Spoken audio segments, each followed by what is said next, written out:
So obviously there's international news about this, local news. This is something that's obviously developing. It's something that your city government and your local leaders and the various governments here in this locale are working very diligently on. In a moment, I'm going to introduce Ray Gross, our emergency manager here at the City of Federal Way. And he's right over here. And I'm going to introduce him in just a few moments. We also have our leaders. The largest employer and really the largest entity in the City of Federal Way is our school district. And so we're so fortunate to have Dr. Tammy Campbell, who's with us today. Thank you so much, Dr. Campbell. And her team as well. I believe Dr. Pfeiffer is here as well. Dr. Danny Pfeiffer, who's going to be talking about the schools. And they put out, and they'll talk about this a moment ago, but in a few moments, but they put out a very informative letter about the steps to take, and they'll talk about that.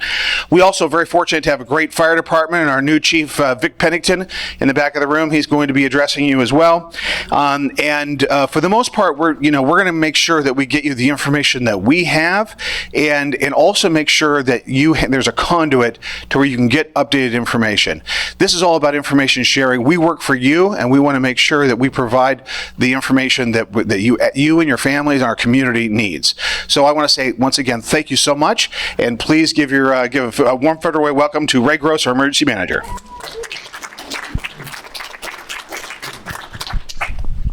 Thank you, Mayor. My name is Ray Gross. I'm the emergency manager for the City of Federal Way. Started back in 2006, and 2007 experienced the avian flu preparedness, and that's kind of what all this is based on. You know, they always say that blessings come in disguise, and I want to say the measles event last year and beginning of 2007 or 2017 really helped in preparation for this, doing the surveillance and notification, detection, that sort of thing. So today, I got some housekeeping items, and then we'll get into the presentation. In the event that there's an earthquake, stay where you are until things have stopped shaking. We'll ideally exit through the door that you came in, down the stairs, out into the parking lot. I'm going to pass around the sign-in sheet. We'll take roll call, make sure everybody's accounted for, and then you can go on back to your home and make sure everything is safe and sound. In the event that the fire alarm goes off, there's not a planned fire alarm test, we'll do the same procedure.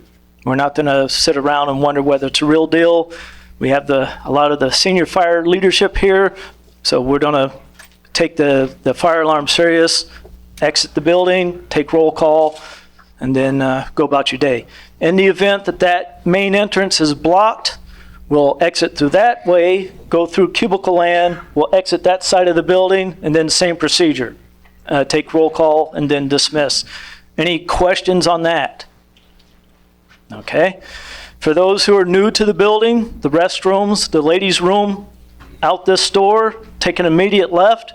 There's like a little alcove on the right wall there. Go in there and that's the ladies' room. The men's room, out the door, past the elevator, past the stairway, there's a little hallway off to your left, and that's the men's room.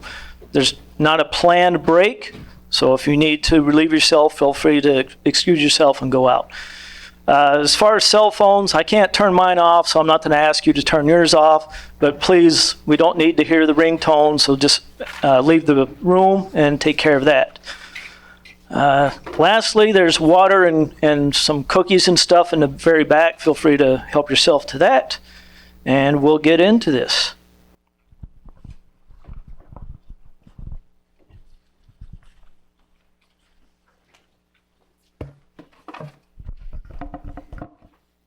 So this is the sign-in sheet.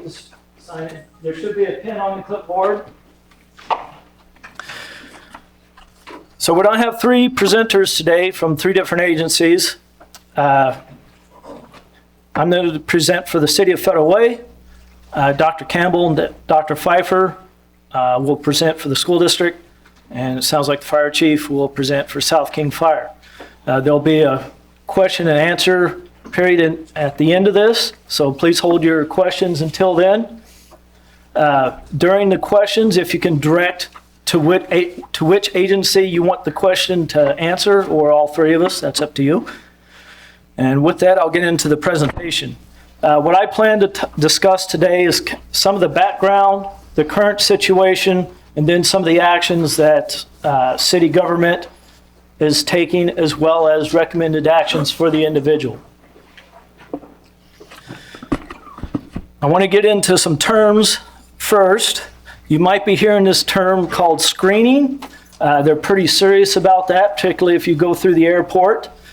After you go through the airport and then back in the United States, the screening is basically they take your temperature, ask where you travel from, as well as are you experiencing any of these symptoms. So that's what they, when they talk about screening, that's pretty much the process. You also might hear this term called monitoring. That's when someone has possibly been exposed and public health is making daily contact with that person. Also, you might hear this acronym called PUI, Person Under Investigation. That is when a person has reasonable cause, they believe the person has been exposed, they've taken a sample and it's being screened by either public health or the CDC. Fortunately, Washington State now has testing capability within its own capability, so we don't have the 5-day turnaround. We have a 24-hour or less turnaround for that. And now the new term is community source. What that means is very much like what you heard in the news here the last day or two, like in California, people are getting coronavirus locally. It's no longer travel related. Okay? So some of the background, coronavirus is in a family called the common cold. Of that, there are seven different viruses in the common cold that affect humans. 4 of them are under the term common cold. They don't get a fancy acronym. 2 of them, SARS and MERS, they came out early 2000s, and now we have COVID-19. Just to give you some perspective, SARS, when it came out, had a lethality rate of about 10%. And SARS came to pretty much an end when some of the practices we're going to talk about today were enacted. MERS is the more concerning of all 3 of them, has a lethality rate of maybe about 40%, and that's the Middle East Respiratory Syndrome. And now we have COVID-19, which fortunately has about a 98% survival rate. So the lethality rate is 2%. Okay. Some of the severe symptoms of what they're calling COVID-19, and I want to put a disclaimer out there right now that when we get to the Q&A, the speakers today, including myself, we're not experts on this, and a lot of the information that they're learning about COVID-19 is happening every day. New information every day. So we may not be able to answer all your questions today. Hopefully we can, but we will research them, and I have most of your emails, and I'll gather up the questions that we are not able to answer today and blast those out. Okay. Some of the severe symptoms of COVID-19: high fever, pneumonia, viral pneumonia, kidney failure. Those are the 2 items that typically people die from, and then death. The 3 big ones: cough, typically develops about day 5. It has an incubation period of 2 to 14 days, but around day 5, day 7, you start to develop a cough, fever, and shortness of breath. Okay? COVID-19 is a lower respiratory disease. Now, if you have a sore throat and runny nose, probably means you have a common cold or the flu or something else. Those are upper respiratory diseases. Okay? Some of the people, the 2% lethality, what they call severe symptoms, that's about 20% of those who come down with it, typically 50 years old or older. and they typically have another underlying chronic medical condition, typically diabetes, something that affects the immune system, or already respiratory problems. Okay. Transmission-wise, it's airborne moisture droplets. Okay, so it's not like measles, where if someone in this room had measles, we'd all be exposed to it. Airborne moisture droplets typically have a range about 6 feet or so, depending on the cough or sneeze of the person. And commonly touched surfaces are the primary means of how people pick that up, as well as handshaking. Okay. Some of the unique things that have just been learned probably in the last 48 hours. If you get COVID-19 and you recover from it, you can get it again. Okay. They also have, since it's now gotten out from China, they're starting to get good information. With that, they're realizing that people about 20 years old or younger can be carriers, but they typically either show mild symptoms or no symptoms at all. Okay, so those are a couple new things that we've learned. There's a thing called the reproduction number, the R0 number. Right now, based on current information, this can change. The R0 number for COVID-19 is anywhere from 2 to 3.5. And what that means is, everything else being equal, if I have COVID-19, they just mathematically have a formula for this. Most likely I'll infect 2 to 3 people. Okay? To put that into perspective, measles has an R0 number of 11 to 18. Okay? Ebola has an R0 number of 2. Okay, so measles is airborne. Ebola is bodily fluids. Reason why Ebola is super infectious, but the reason why its number is so low is typically you're dead before you get to spread it beyond. Okay? The flu has an R0 number of 1.3. Okay, so that gives you the 3 large areas of how viruses are transmitted: airborne moisture droplets, bodily fluids. Okay, and again, COVID-19 is airborne moisture droplets.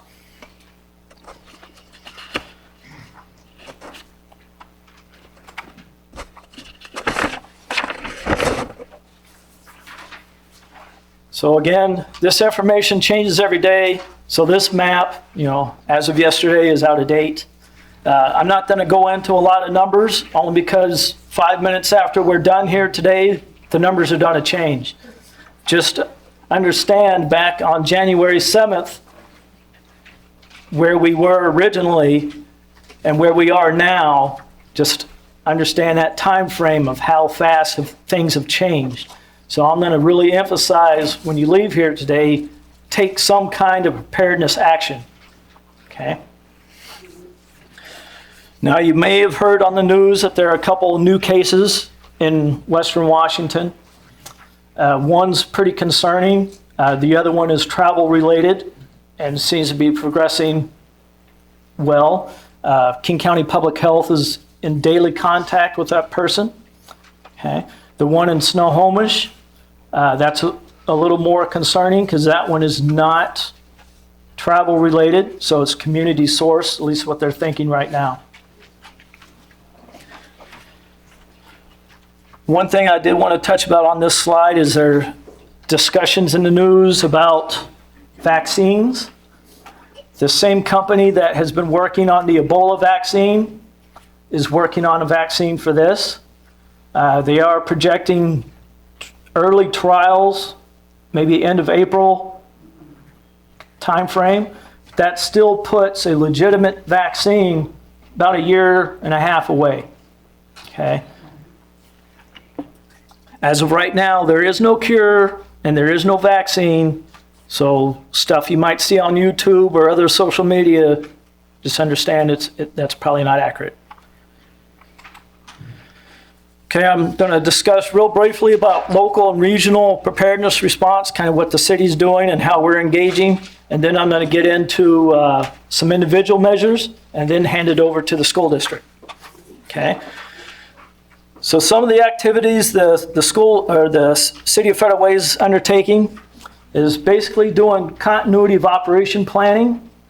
So all that is ensuring is that there's legitimate leadership. That leadership has authority to enact decisions. We've identified essential city services, looking at staffing and cross-training of that staffing, as well as alternatives to people coming into work. Okay? So that's what we're looking at as far as a city.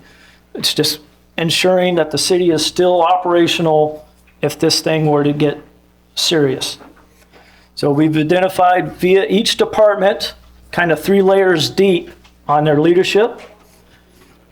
Based on the avian flu, they were expecting 1/3 of the workforce to be impacted, either directly or indirectly. And when I say indirectly, meaning they have a young child that can't go to daycare, can't go to nursery, can't go to elementary school because those have been closed. Well, and if it's a 2-parent working household, someone's probably going to have to stay home and take care of that young child. So we've developed 3 deep. We've identified our essential services. We've identified the cross-training in the event that for example, the person that normally does payroll, if they're impacted, our finance staff cross-trained to do payroll. So that's an example of that.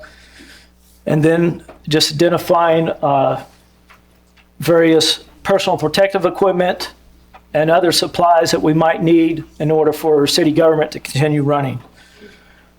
Doing a lot of contact with King County Public Health and Washington State Department of Health. We, as a city, will take a lot of our direction from them. So if they enact some kind of social distancing measures, we would be in support of that. As far as messaging, that sort of thing, we're going to follow their lead. And there's some things that the city itself has to do independently, ensuring that we're still able to function and operate. Okay. We also have a very strong relationship with our local resources here. So South King Fire, Federal Way Public Schools, St. Francis, Lake Haven Utility District, or Lake Haven Water Sewer District now. And we meet on a monthly basis, and we also typically train on a monthly basis. So very much engaged with them. And at the end of the day, emergency management is all about relationships. And we have a fairly strong relationship with those agencies.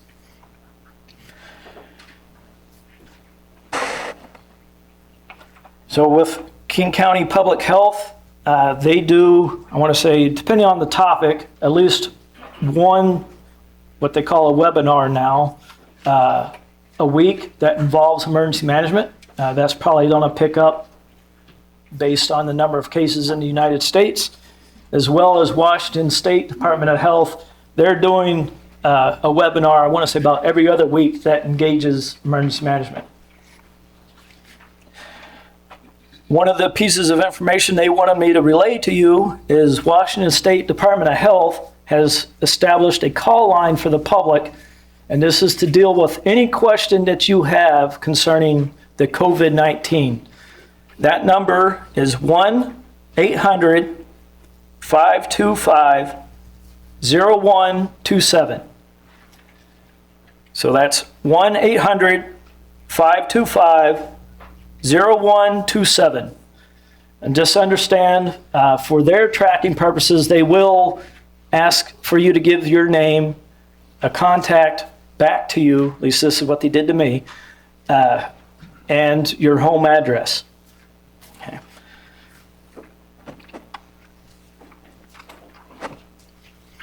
So I've already talked about some of this. Some of the other things that we've done, our facilities, people that run the janitorial service, I've asked them for the service to continually check our hand sanitizer dispensers throughout city facilities, just ensuring that they're full, as well as for the janitorial crew to pay additional attention to commonly touched surfaces. So like the stair railing, doorknobs, elevator button, commonly used phones, stuff like that. Okay. I already talked about our partners. Some things that you can do. The best thing is stay informed. You being here today is evidence that there's some concern and you want to know more. Hopefully we give you some information that you can act on today. But staying informed from a valid source. I can say that YouTube, Facebook, Snapchat, all those other things out there, I would not consider them valid sources of information. Okay? King County Public Health, or any of the county public health, Washington State Department of Health, the CDC, as well as the World Health Organization, all of those organizations have what I would say is fairly valid information. Just understand, early on, most of the information was coming out of China, which, you know, some of that information was probably being filtered. Now that it's outside of China, you know, Japan, South Korea, Iran, maybe not so much, but we're going to start getting more solid information on those. So staying informed is probably the best thing you can do right now. I want to say make a plan for social distancing. Right now, Washington State Department of Health and the various county public health, they're going to start having meetings with elected officials to discuss how those decisions are made for social distancing. Worst case scenario is they start closing down various facilities, large events, large gatherings, and that sort of thing. But that decision's not going to happen in a vacuum unless things really pick up the pace. They're also taking what I would call as a reasonable, balanced approach. You know, what's the benefit of the action versus what's actually going out there. Okay? So closing down the school district because of a 2% lethality, probably not the best balance. Okay? Essential services disruption.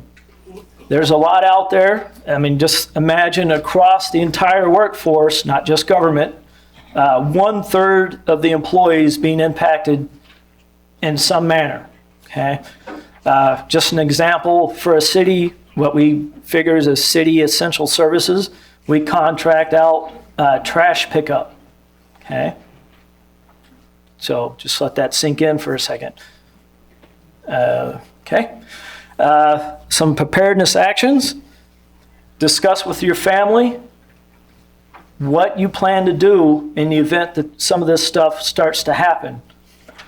As well as, and I'll go into some preparedness supplies to get, and I highly recommend if you don't have 14 days worth of supplies to start stocking up now. Was it last Thursday? I went to Costco and it was unusually active there. Large people pushing the flat carts around with several stacks of water and that sort of thing. So the concern's out there, as well as if you just watch the stock market, the concern is out there. Okay, and I'll talk about face mask here in a second. The supplies over there is not everything in a general preparedness supply kit. It focuses on medical stuff. Just understand we do live in earthquake country, and Mount Rainier is looking at us every day. Okay?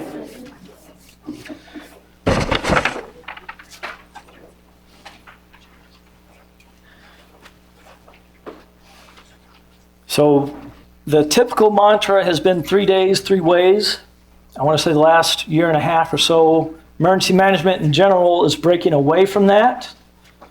The now recommendation is 10 to 14 days, and I think this is a good example of that. And if you go to buy face masks, you'll understand why the importance to have this now versus when you actually need it, because the price is, what, 5 times? I mean, my wife wondered why I bought all the masks back during the avian flu. Well, that box of 10 masks, I could get a pretty good return of my investment on that.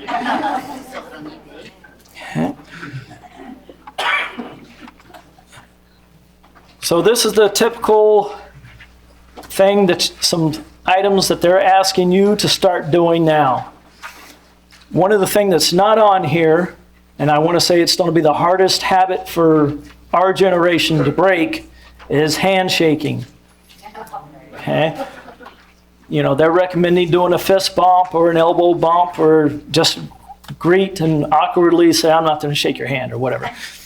But the best thing, and these activities did stop SARS, is wash your hands frequently with warm water and soap for at least 20 seconds. So they say sing the happy birthday song or the alphabet song, and when you get done with that, that should be ideally 20 seconds. They're asking you to cover your cough. I'm going to put more weight on cover your cough with a tissue versus cough into your elbow, but if that's all you have, that's all you have. Reason why I'm saying that is, you know, people sometimes tend to do this, and if they've coughed into their elbow, well, I'm now live again. Okay? If you're sick, stay home. So look at what your policies are for whatever agency or employer, if you have one, what those absentee policies look like. And with that, I'll go over the stuff I have here on the table. Just understand this is a representation. This is not a full spectrum of preparedness. This is just focusing on medical stuff, as well as the brands up here. It's not being endorsed. I could not find brand X, okay?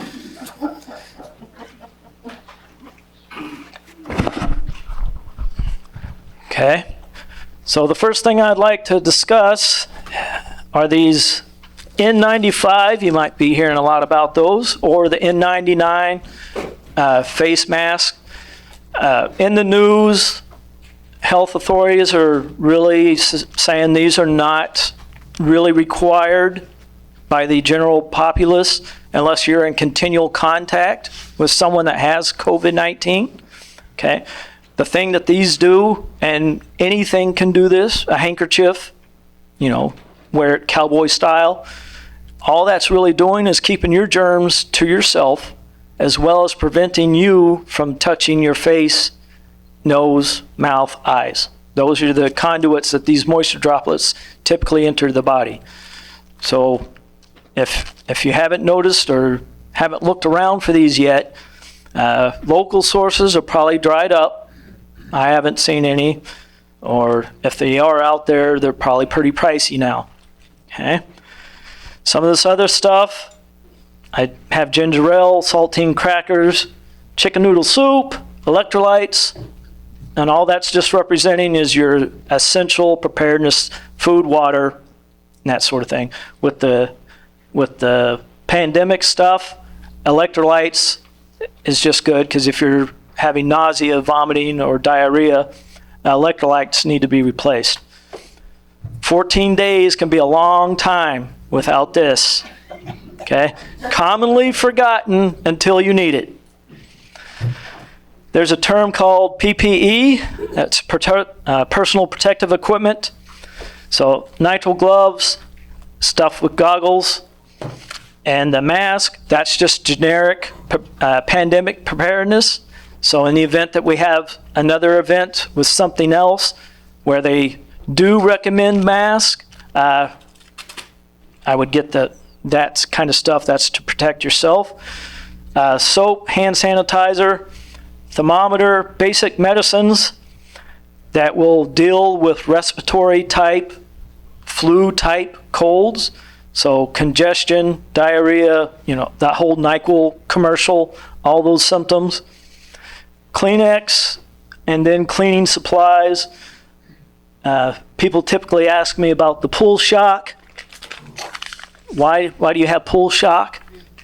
Well, it's because bleach has a certain shelf life to it. It degrades in effectiveness. Pool shock, I can have this for 20 years and I can just make my own bleach, okay? The other commonly thing I get asked about is why duct tape and plastic sheeting? That's so I can either shelter in place, I can seal off a room for care of a person, or if there's a WMD event to where I need to shelter in place and leave out the bad elements, okay? The last little thing here, this biohazard bag, that's in the event that medical waste become a pretty high event, a lot of used tissues, that might get ordered to be separated from your normal trash. So I have a red biohazard bag just so that can be distinguished between normal trash, okay? So that kind of concludes my presentation. Please bear with me as I transition over to the school district's PowerPoint, of which there are now copies at the table here, and they'll be available as you leave.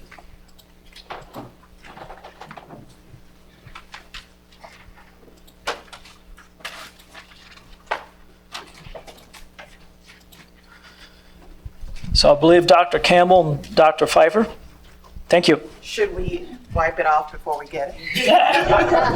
I can if you like. Thank you.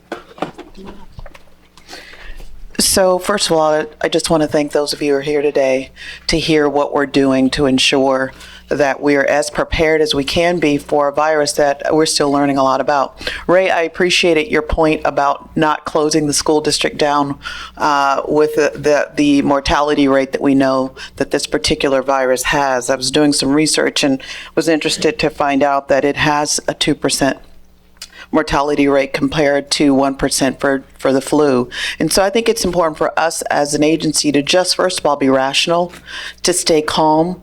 What's unique about the school district is that we have young people. And so there is some misinformation about if you know someone from this particular part of the world, and just making sure we're not overreacting and doing things that can stigmatize our young people.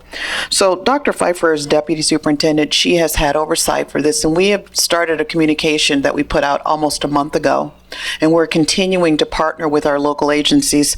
I want to thank the City of Federal Way, Mayor Farrell, for recognizing how important it is that we all come together, South King Fire, and work together to support our community.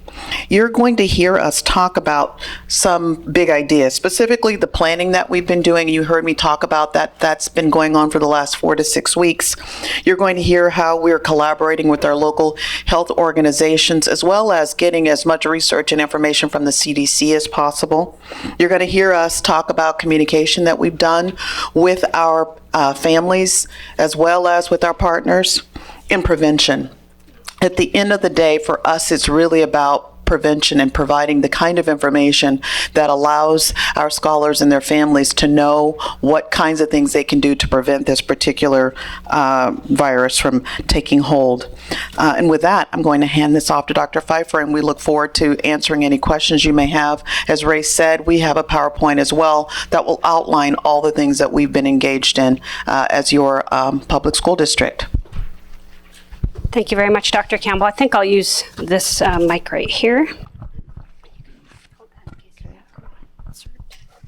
So first of all, just like Dr. Campbell said, I'd like to thank you for asking us to participate today and to share our continued efforts and provide an update around our Federal Way Public Schools efforts related to the coronavirus. The safety and the well-being of our students, family, and staff is of utmost importance. And as she mentioned, I'm Danny Pfeiffer, Deputy Superintendent. So really today, the purpose of our portion of the presentation is to share information related to Federal Way Public Schools efforts pertaining to prevention, education, and communication connected to the coronavirus, and then to also share the steps we will take in the event of a suspected case.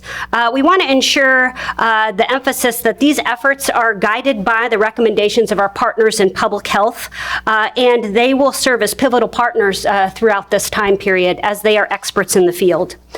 As I just mentioned, the safety and security and well-being of our students, our staff, families, and volunteers volunteers is a top priority for us, and this commitment always informs the decisions that we make in partnership with public health in the areas of prevention, education, communication, and the process for response. We think it's also important to share currently, we're not aware of any coronavirus case in Federal Way Public Schools. Okay, so I'd like to now start with highlighting a few of our efforts as outlined above, beginning with our prevention. So Ray kind of covered a lot of the things that we have begun to communicate as an effort to prevent the spread of disease. So our first step to stop spread of germs and respiratory viruses, including the COVID-19, is the prevention. And prevention is those small, simple, everyday actions that prevent a spread of germs. This guidance comes directly from Washington State Department of Health, and we've reminded our families of these actions, which include, just like Ray said, avoiding close contact with people, staying home if you're sick. Dr. Campbell is a big one about that. If you're sick, please stay home and get well. Touching your eyes, avoid touching your eyes and your nose and mouth. Washing your hands frequently for at least 20 seconds. Covering and coughing or sneezing with a tissue or an elbow and the disposing of that. And cleaning, disinfecting frequently touched objects and high-touch surfaces. Go ahead, Dr. Really quickly, I think what's unique about schools, what do you hear us always telling students? Perfect attendance, come to school. And so now we've got to turn that on its head and just say, really, if you are ill, you have to stay home. And so that's just sort of a counter message of what we are often telling our staff as well. So that's a big one for us, is really talking about staying home if you're sick. Thank you, Dr. Campbell. I think also Federal Way Public Schools, as an additional prevention, has increased its normal disinfectant measures. And what we've done is we increased disinfecting of high touch point areas to twice a week. That includes door handles, staircases, countertops, desktops, and using the approved disinfectant by the Department of Health, which we contacted yesterday. And that is the Alpha HP disinfectant. I'm not an expert on this disinfectant, but apparently it's the one. It kills all human coronaviruses. Okay. So in relationship then to our communication efforts to staff and families, we have actively been communicating updates that are provided by South King County Public Health, including sharing the coronavirus fact sheet. You heard Dr. Campbell talk about really educating our family, our students, our staff around the facts. We've done that in multiple languages. The public health provides that information. The information itself that is contained in that communication talks about the virus, its symptoms, and then exposure and risk. We've also communicated the prevention measures, which I just shared a moment ago around the spread of disease, and information related to interrupting stigma around the coronavirus, right? So someone that just wears a mask doesn't necessarily mean that they have the coronavirus. Someone that is from Asia doesn't necessarily mean they are more susceptible to carrying the coronavirus. So really becoming educated around that, and then educating our family and our partners around that. We've also summarized, all of you heard Mayor Farrell talk about this information into letters to our family. The most recent letter went out yesterday to our families and our staff members. And we also include in this the links to information and additional resources so they can get the most up-to-date information, as well as our own due diligence in making certain that we're up-to-date. We've used multiple methods for communication: emails, peach jar, posting of flyers in common locations around the spreading of germs. And most recently, we included an icon on our main website in Federal Way Public Schools with information related to the coronavirus. So in the event that there's a student or staff member or a volunteer, anyone that enters our schools suspected to be at risk for the virus, we will follow the Washington State Department of Health guidelines and will take immediate steps by placing the individual in a private room away from others while maintaining their dignity. Ask them to please wear a mask. If this happens at the school site, the school nurse will then notify our director or coordinator of health services, and she will immediately notify our local health department, our public health agencies. They're the experts, and we will follow the guidance that related to next steps, really ensuring that the safety and the well-being of our staff and our students are at the center of our decisions. And then our superintendent of schools will take that information under advisement and make the decision accordingly. And then finally, you heard Ray talk really about the importance of being up to date with information, and we take that very seriously. So in order to ensure we have the most up-to-date information, we have the following ongoing efforts.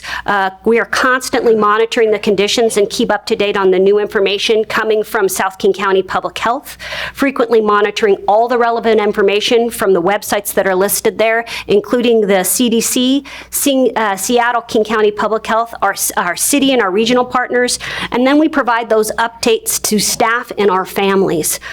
We will and are participating in, we just participated in one yesterday, meetings and briefings with Washington State Department of Health. We did a webinar. Ray was on the line, myself, Cassie Swenson's, other members of our teams, and cabinet members, in conjunction with the CDC and OSPI following their guidance and recommendations. And we'll continue to work at the district level to ensure we are taking the appropriate and precautionary measures. Dr. Campbell, anything you'd like to add? The frequency of those meetings. Okay. What I understand yesterday, in having just attended our first one outside of what we have been reading and keeping up to date with, is those will happen every Friday. So they'll have a webinar online, and we will be joining those. We also have a meeting occurring with nurses at Pierce and King County in our regions and from our local school districts on Friday of this next week, where they're all going to be coming together and sharing resources and plans and sharing best practice under the guidance of public health. The last thing that I will say, I know that Bothell did close their high school, and often when there's a closure, students hear it and go, will our high schools be closed, or will this school be closed? These are all highly contextual. You make that decision based on what we know. And again, it's important for us to be calm and rational to recognize the 2% mortality rate. Really, from my reading, and I know I'm not an expert, it's often from folks who have poor health or some other pre-existing conditions. It's not that much different than the flu. We just need to stay calm, but we'll continue to communicate with our public and make sure that our public's informed, and I hope you hear us doing things that keep us in that proactive position. Ray, do you want to do the questions now, or you want to wait? South King County. Okay, so we'll wait until South King Fire. Write your question down and we'll be ready to answer. Okay. Thank you very much. Well, good morning, and thank you all for being here and being engaged in your community. That's really important as we go through this event in the future. And thank you to the mayor and the city of Federal Way for being proactive in hosting this event. I'm joined today by my assistant chief, Dave Matafton. He's the chief of special operations, and Commissioner and Chair Bill Gates and Commissioner Bill Fuller. So South King Fire and Rescue, I'm going to talk a little bit more. You heard a lot of great information about prevention and care and emergency preparedness. While we are partners with our emergency management group, our role is a little bit different. Our role is to respond, and we always plan in worst case scenarios. So I'll share a few things with you today, but keep in mind, these are for worst case scenarios. And I don't want you to panic. That's important to remember to stay calm as we go through this. South King Fire and Rescue is taking a proactive approach to the COVID-19 event, as we've done with previous threats with SARS, H1N1, and Ebola. As with any occurrence with this potential magnitude, it takes a coordinated approach, avoiding duplication, sharing of specialized resources. Working together, we all benefit and create stronger resources. We're working with the Washington State Department of Health, Seattle King County Health Department, and King County Emergency Operations Center, receiving updates through daily briefings. We're coordinating with our regional fire service and emergency medical services partners. From Zone 1, those are the East Side King County Fire Agencies. Zone 3, which is the South King County Fire Agencies, and Zone 5, which is the Seattle Fire Department. We're working to maintain a focused and steady approach to the management of this community challenge. We're working together to create a single source for information and for asking questions. This is critical. It's critical to avoid confusion and duplication of work. We're working together with our pandemic to look at our pandemic plans and policies to make sure they're accurate and they're updated. We have 3 different pandemic plans in King County that were put together with previous events. So as this one comes forward, we review those plans and we make sure that they're current and that they fit the particular need. We're working together to identify specialized resources, their locations and their capabilities, such as hazmat teams. And again, keep in mind, we think in worst case scenarios. South King Fire and Rescue operates a Tier 1 standalone hazmat team, along with the Port of Seattle, Puget Sound, and Renton Regional Fire Authority. These are all regional teams, and they're all regional assets. So we have access to them, and they have access to ours. This is important to have this type of coordination. As you know, and you've heard, this is an airborne biohazard event. So we have the encapsulation suits if we need to go to that extreme. We certainly have the resources for our respiratory protection. We have ordered and is en route an isolation tube.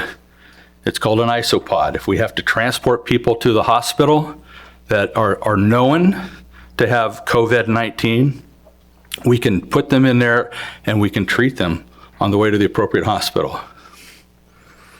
There are a handful of those in South King County.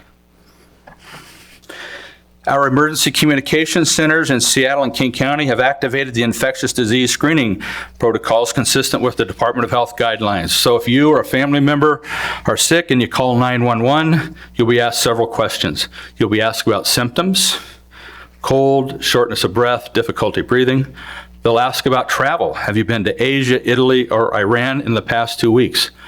And now we know that it isn't necessarily related to travel. So they'll be asking additional information. They'll ask if you have been exposed or have been in contact with someone who is under review for COVID-19. These questions are important. These are important because it allows our dispatch centers to give our firefighters some information so that they can don the proper PPEs going into your house or your establishment. Got a message this morning. On the east side, there were 11 firefighters exposed to COVID-19. They're under. We have some. There are some in the fire station that are sequestered there, and some at their homes. So this is important information for us. What you can expect from us as your fire department, we'll post we'll post links on our website. You can also find up-to-date information at kingcounty.gov/COVID. And I'm sure that the city, will put something on theirs, but it's important, it's really important that you don't just, like was mentioned earlier, you just don't take any kind of information you find. You have to have reliable resources. That's important to do that. In the occurrence of a major local event, South King Fire and Rescue will work with our emergency management partners, which we have done for years, and we have done a tremendous amount of training together. We've gone back to the National Fire Academy, Emergency Management Institute, 2 different trips to train together. I feel very confident in the work that we can do together as partners in our Emergency Management Center. And we will work with our partners for the most positive outcomes possible. Most importantly, and it's hard to do this, but don't panic. Please only listen to information from reputable sources, such as, again, links to the fire department websites, the city websites, King County Public Health. But I want to assure all of you, that South King Fire and Rescue, your fire district staff, your elected fire commissioners are taking a proactive, focused, and coordinated approach in the management of this community challenge. As a community, and as you've heard today, as a community, we are all in this together. So thank you for your time and take care.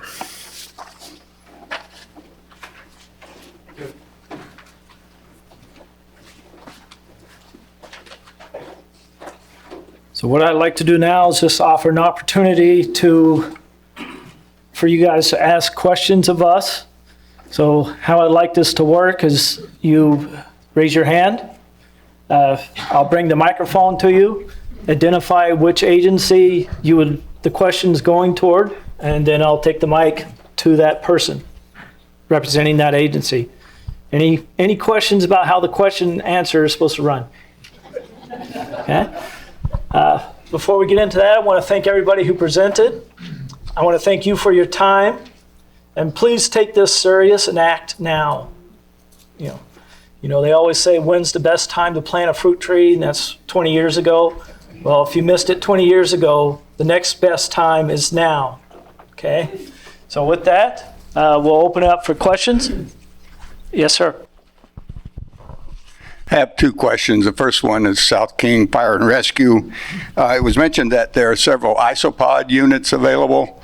Are those one use and dispose? If not, what's the protocol for disinfecting them before being used again? And secondly, school district, you mentioned a specific disinfectant, but I didn't understand what you said. Could you just repeat that? Okay, thanks.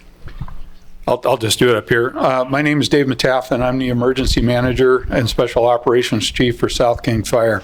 Very good question. The isopods. So there's a variety of different ones. We have one on order. It's due to be here towards the end of next month. But there are current isopods in the area. They are not single use. They can be cleaned and disinfected. On Monday next week, I'll be attending a large meeting in the city of Seattle to include all of the various agencies that Chief Pennington spoke of. One of the things we're going to go over is resource caches to include isopods. We have a specific way of cleaning those, and it's not by any means secret. It's just a process that we will go through to clean those so that if in fact we have to use them again, they'll be clean and sterile and able to be used for the next patient. I want to reemphasize one thing, though, is that the isopods are really kind of the worst case scenario.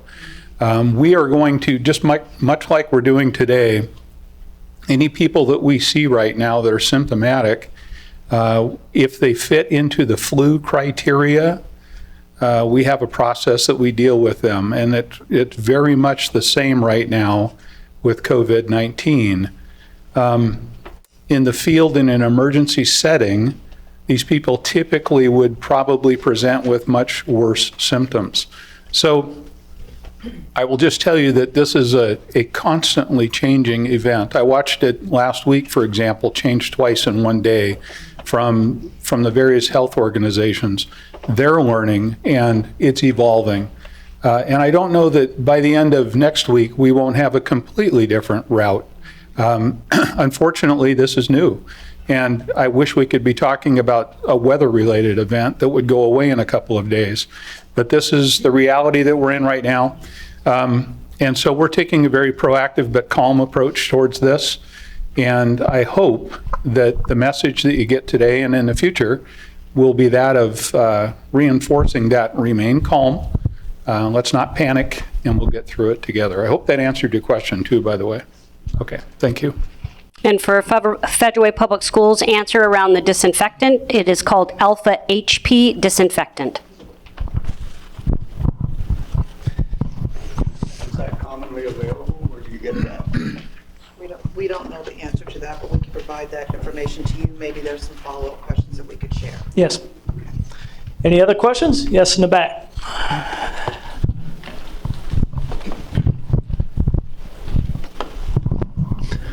I've got a couple of questions for South King Fire and a couple for the school district. For South King, the announcement of the 11 firefighters kind of brings to mind that here you have firefighters who are potentially on the front line and a higher susceptibility to being exposed, what's the process for maybe their protocols going in to situations, and how do you cover staffing in a situation like that where you could potentially be resource light, shall we say? Well, let me start with the screening process. If a person is at home and they're symptomatic, and they call 911 requesting some additional help in the field, as Chief Pennington mentioned earlier, the screening process starts with that 911 call. And currently, it's travel-related questions. Have you been exposed to any people that have recently traveled? That sort of thing. I personally would expect that to change pretty quickly. And so that too is evolving. But having said that, if they determine that there is a need for a fire department response, we operate, the bulk of our business is in aid-related work. About 80% of what we do has something to do with an aid-related problem. So if we arrive at someone's home and we're notified in advance that these people could potentially be symptomatic, having a fever, for example, or a productive cough, they'll let us know that. So we then will take precautions ourselves before we enter the home, for example. If we see a patient that's febrile, producing a cough, respiratory impairment, we assess them the same way that we would assess anyone else. And driven off of that assessment will come the treatment plan.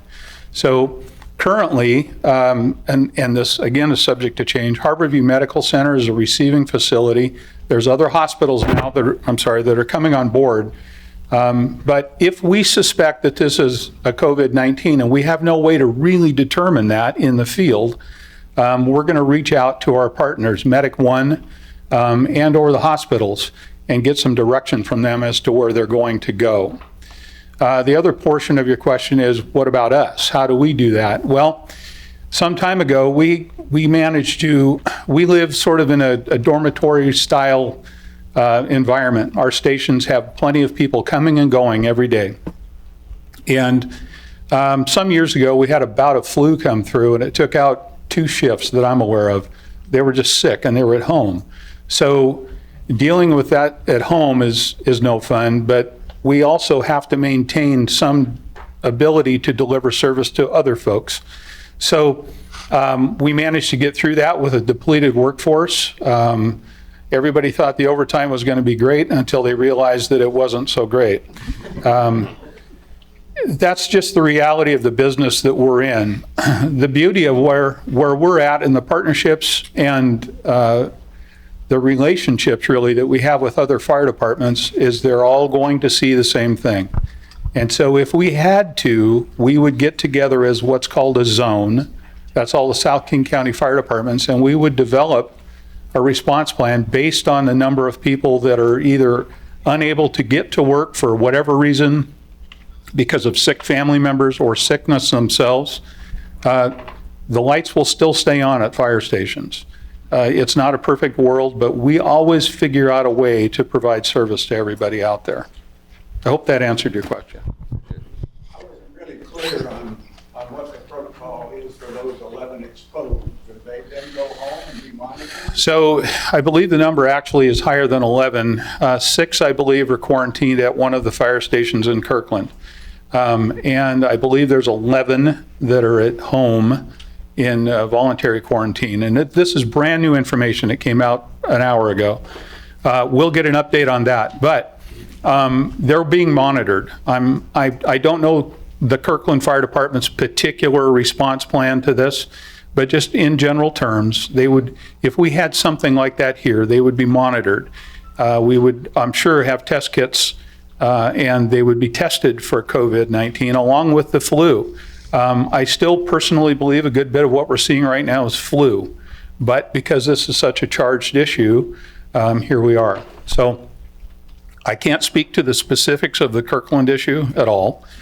We have, for example, one of our facilities has an outbuilding that can handle probably 6 people. If we opted to quarantine our own folks for a period of time, we could do that. Clearly, the desired method is to get them home. I'd much rather be in my own home than I would elsewhere, but Again, I can't stress this enough. It's evolving. This is something that answers today probably won't apply 2 weeks from now. So bear with us. And now a follow-up question for the Federal Way Public Schools. A couple of things. One, I appreciate you walking through the process for isolating, but when are the parents notified? And what is their involvement in the process? And then second, in the event, and obviously this is speculation, but let's just say that in the event that there is some sort of disruption to learning, are there any plans in place for extended outside of the classroom learning, or extended out of time? I mean, we have a limited number of snow days. Yep. Nobody plans for COVID-19 days. So what's the process for learning continuation? And then finally, is there any additional staff being added for janitorial?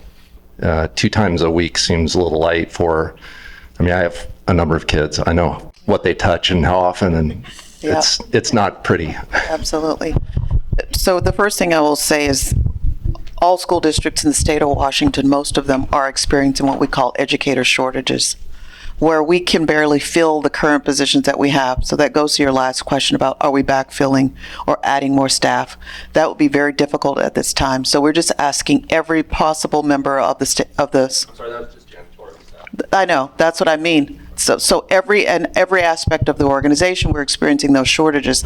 So the custodians would be a part of that as well. So we will not be able to commit to backfilling them. We're trying to just keep the positions that we currently have now filled.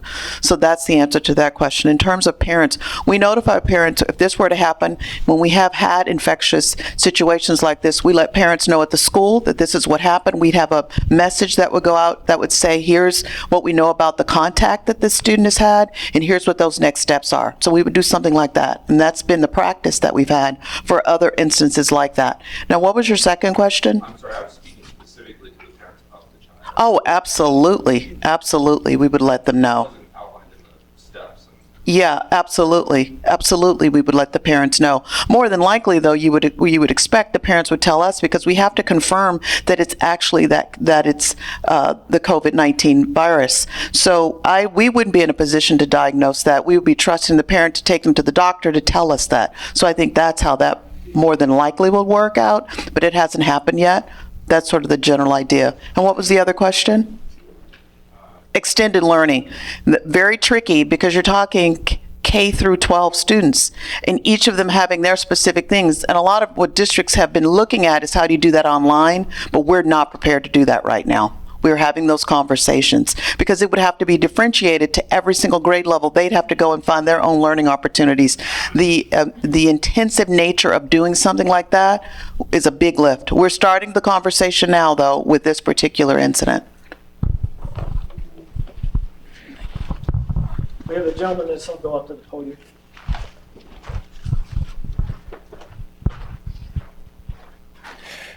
Thank you for the presentations from everybody. I'd like to focus on the city presentation for a second. Thanks for the preparation. It's very good to know that the city is going to be operated in case of a pandemic. It's very important that we have plans for that. I just think we're not going far enough. We need to take some sort of a preparation for the public as well as the city. For example, I go to the community center 4 times, 5 times a week. There are a lot of people there, a lot of equipment. We have the swimming pool. We have the sauna. We have the steam room. I mean, it's just an excellent place to spread the virus. I'd like to see something done in places like that, such as the PAC, such as the community center. At least, let's put up some signs to say, if you feel sick, don't come in. If you have a fever, come and see the desk, and then maybe they can check your fever or whatever, or some preparation of that kind. So thanks again, and once again, we need to take it to the public level as well as the city level. Thank you. Thank you, Mike, for your comment. What we'll do at management team on Monday is talk with the directors of those facilities and talk about the appropriate signage. Ray is a part of management team as well, so I'll talk to the management team about that first thing on Monday morning, about just making sure that we have signage on those, and for people, if they are sick, I think that's an excellent idea. Just like with the schools. I mean, if we're asking, and employers, we're asking people to stay home if they don't feel well, we need to do the same, at our community center and our public venues. So thanks, Mike. Great suggestion. Any other questions? Thank you. Hello, sorry. I have 3 questions. My first question was regarding, it was mentioned that we should anticipate about a 1/3 of employment being out for this. I was wondering if that number was a constant. So as the situation either improves, will that reduce? Or if the situation gets more dire, have there been projections for what that potentially could be later? And that's my first question. And my second question is for Federal Way Public Schools. Thank you. So I'm under the impression, just based on your presentation, that you've been extremely proactive in this, and I appreciate that, as well as the city of Federal Way. I, however, am from the city of Kent and work for Kent School District. And I was wondering if this action is kind of being mandated on the OSPI level for all school districts. Is WOBS meeting about this, those types of things, or is it just you guys being super proactive? And if so, how do we encourage our other organizations to say all school districts need to be at the same level? And then my third question was regarding, you mentioned that children or young adults tend to be less impacted by it and that they can be carriers. So I'm wondering if there's any knowledge about, say, for example, a child maybe developed a low-grade fever or some kind of dry cough, and then that kind of dissipated. Does that mean they're still carrying? Like, what do we know about children who are being impacted and how they might be affecting others? And just because I see kids all day long who cough, cough, cough, and then cough, cough, cough goes away, and then nobody ever thinks anything of it. So, that's just kind of what I'm wondering. Thank you. Okay, so I can handle the first and last question. The 1/3 of the workforce, that's kind of a generic standard worst case scenario that's based on the avian flu model, which was highly infectious and highly fatal. So that's where that number comes from. With the COVID-19, as of right now, it's probably less than that, to be honest with you. Less than the 1/3, but very similar to South King Fire. Emergency management kind of looks at worst case, and we pull back and adjust as information comes available. So a clarifying question for perspective. The number was based on the avian flu, but currently not being simulated with COVID-19. That's correct. Thank you. So for those who didn't hear that, the follow-up question, the 1/3 workforce is based on the avian flu model, and that's pretty much the worst case. I mean, if you even look back to the Black Death, the plague, that was 1/3 of the population basically being fatal.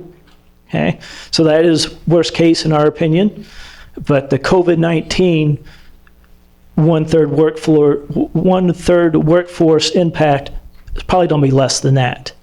Okay, then the last question was about the 20 years old and younger, whether they're how can you tell if they're still carriers and symptomatic? The knowledge based on information right now is people are most infectious when their symptoms are prevalent. Okay, asymptomatic can still possibly be carriers, but the likelihood of passing that on is less. So if they're coughing, runny nose, sore throat, it's probably not COVID-19, but if they're exhibiting symptoms, that's when they're mostly contagious, but they can still, as of right now, the knowledge is if they have it, they can be asymptomatic and spread it, meaning they have no visible symptoms, but they're still carriers. Okay, so does that answer that third question? Thank you. And So really quickly, the state superintendent, Chris Rechdahl, sent out some communication, I want to say 3 or 4 days ago, related to the virus with some guidelines. We sent out our first communication to our families back on February 3rd, so that's about a month ago. In terms of what other school districts are doing, I'm imagining people are also grappling with the fact this is so new and wanting to not go out too early. We just felt like because we have so many languages spoken in the district, that if we don't get a head start on it, we'll find ourselves sort of working from behind. And at our next superintendent's meeting, which is all the regional superintendents, we've got it on our actual list of things to talk about. And at that time, I'll be talking about the things that we've done in Federal Way Public Schools with other school superintendents. Okay, so was there a question in this area? Okay.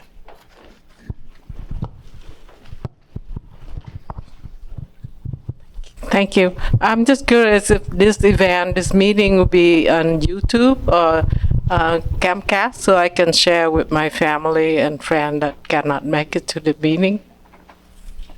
Thank you.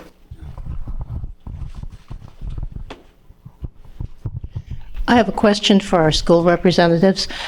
You mentioned nursing staff in the schools, and I'm wondering how prevalent is that? Does every school have a nurse on hand every day? The answer to that is no, and that's also connected to state funding. The state funds Federal Way Public Schools for 2 nurses. We have 37 school sites, so if that gives you an idea, we certainly have more than 2 nurses. Last year in our budget, we enhanced the nursing staff. So we have nursing availability several days a week across our schools, and we have a person at the central office who works every day all throughout the year to support those positions. So this is about state funding and the prototypical funding model, which is a part of our legislative agenda to get more support that way.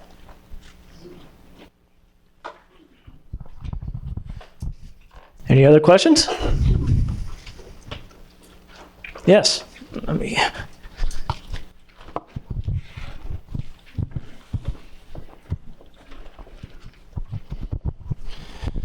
This actually is for you. You spoke to a 10 to 14 day incubation period, so we could already be 2 weeks behind Awesome. the game. Where is consolidated triage point for Federal Way if it should get there? Yeah, with that question, I'm gonna have to research with public health on that. Because fortunately, when this started breaking out, at least when it became known, January 7th, the federal actions to stop flights, do screening at the airports, have really benefited us today, okay? But as far as consolidated collection points, that sort of thing, I'm gonna have to work with public health, because as far as the meetings I've been in, that has not come up yet. But so I'll have to get that, and that'll be part of the email I send out as far as unanswered questions. Okay. So does that deal with that for the time being? For the time being, yeah. Okay. I mean, because I look at the population in the central Federal Way area with the amount of seniors we have, with the transit center there, and the amount of avenues for exposure if we're already 14 days behind ourselves. And I work in the healthcare fields, so. Okay. I'm just concerned, since Franciscan Healthcare System and Kaiser Permanente aren't here, which are 2 major healthcare entities along with Molina. I mean, where are we at if something should happen? No, that's a valid. Some in Snohomish County.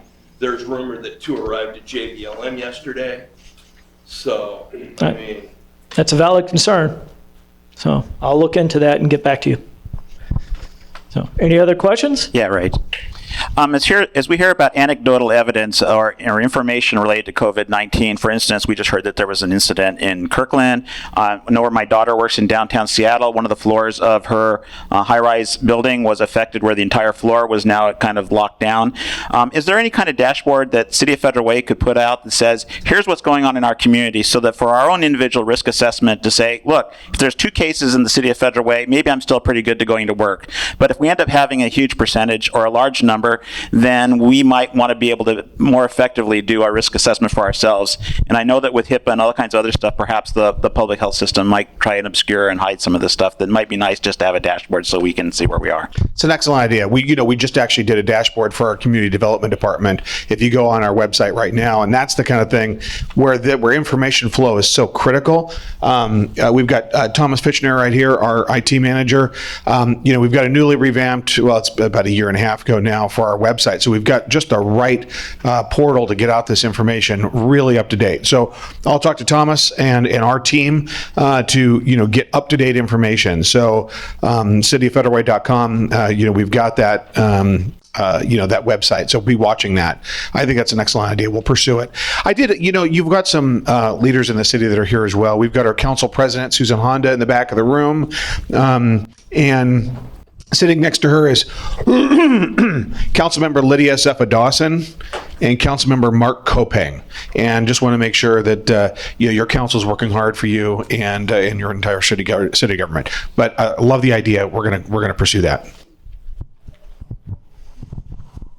Any other questions? Nope.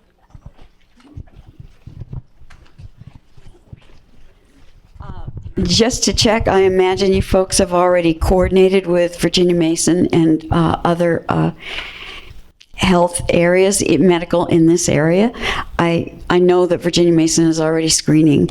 They're already asking, within the last week, they're asking, have you been traveling? Where have you been traveling? And so forth.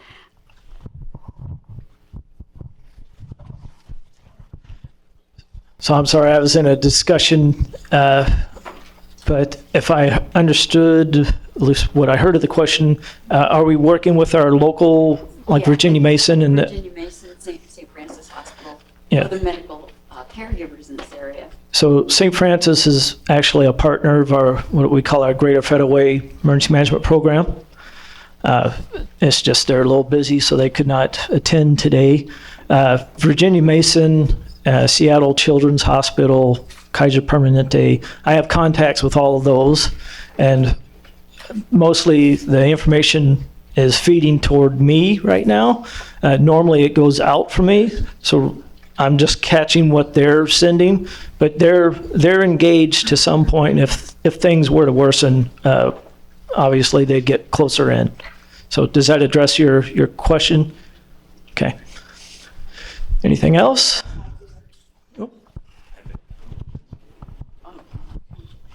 I just wanted to say that I think a lot of stores are being proactive too, because this morning I was in Costco, and as I walked in Costco, there was a lady that was standing by the door, and she had wet wipes, and she was wiping every single cart that came into the store, as well as every single cart that went out the store. So I thought that was really interesting. So I just wanted to bring that up. Anything else? I have a question about the capacity of the local hospital for dealing with infected patients. Presumably it takes a special kind of sealed room, and just wondered what the current capacity is, how many patients they could accommodate. Okay, so the question was about the capacity. I can only speak to St. Francis, and the reason why is our last meeting, we're going through evacuation planning, so we were looking at evacuating the hospital just for plans, not related to this. Unfortunately, during the flu season, they're almost at capacity now. Okay, a lot of the bed management comes out of Harborview, so if it came down to it, they would enact some kind of triage. That's at least my understanding of it. So, and that's all I'm really comfortable talking about, because I don't know their entire system. But I know right now, St. Francis is near capacity as far as beds are concerned. And they have the highly contagious protocols to where they can pretty much, yes. Okay. So does that address your concern? Okay.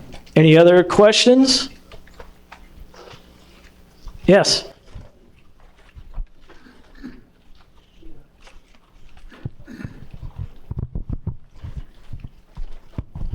Ray, you mentioned it could take up to 14 days for the symptoms to appear in someone. How long are they sick?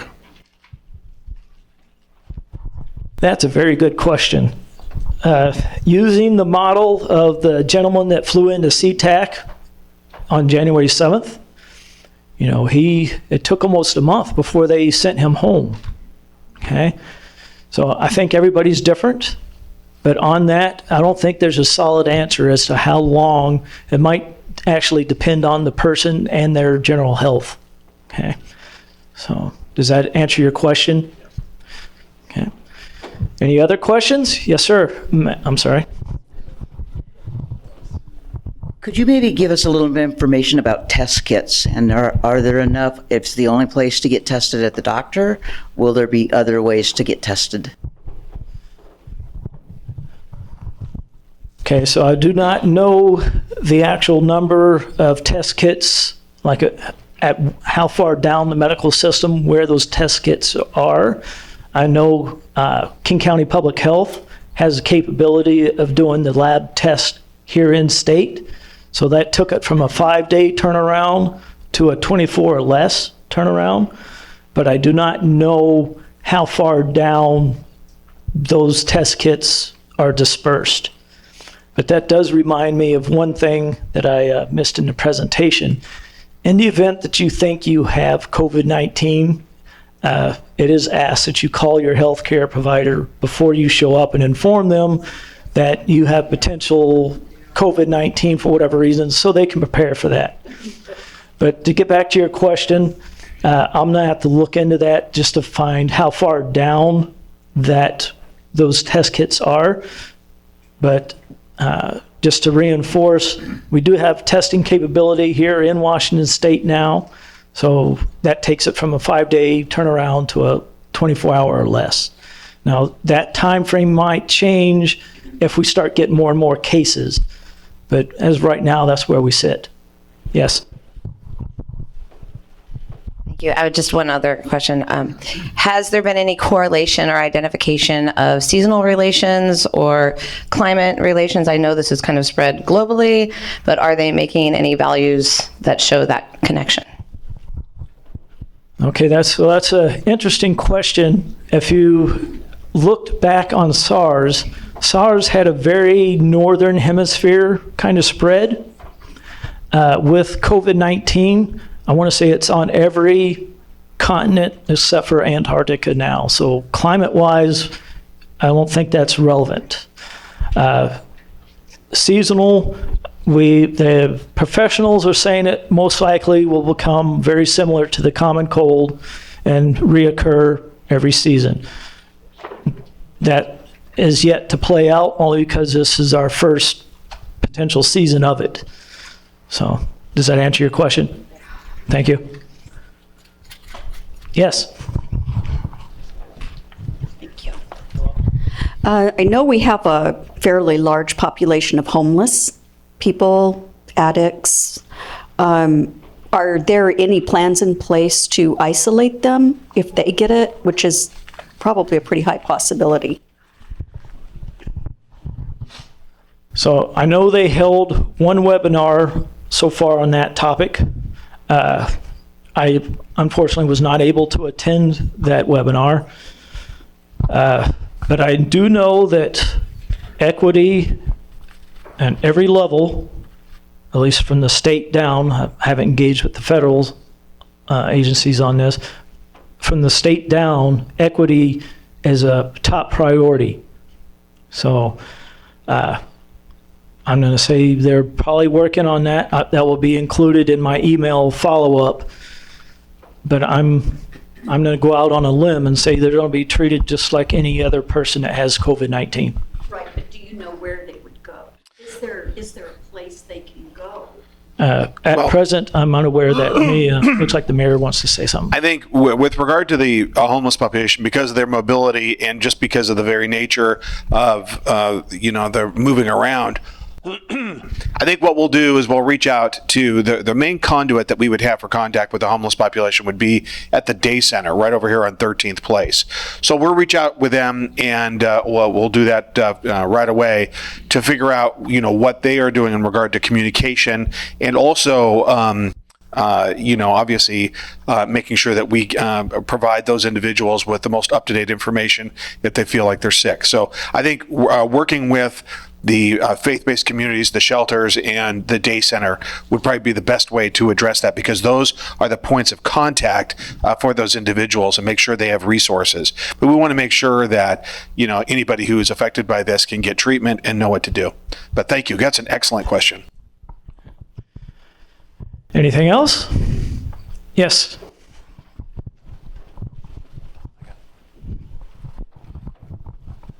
I'd like to give you some very heads up. I just received the Korean online news media reporting we have first victim of COVID-19 in King County.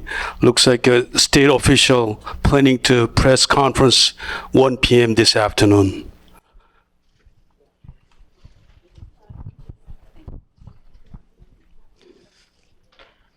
Okay, any other questions? Seeing none, going once? If not, hopefully you will take some action today on things that you've heard. Hopefully this information helped keep you calm, and I want to thank you for your time.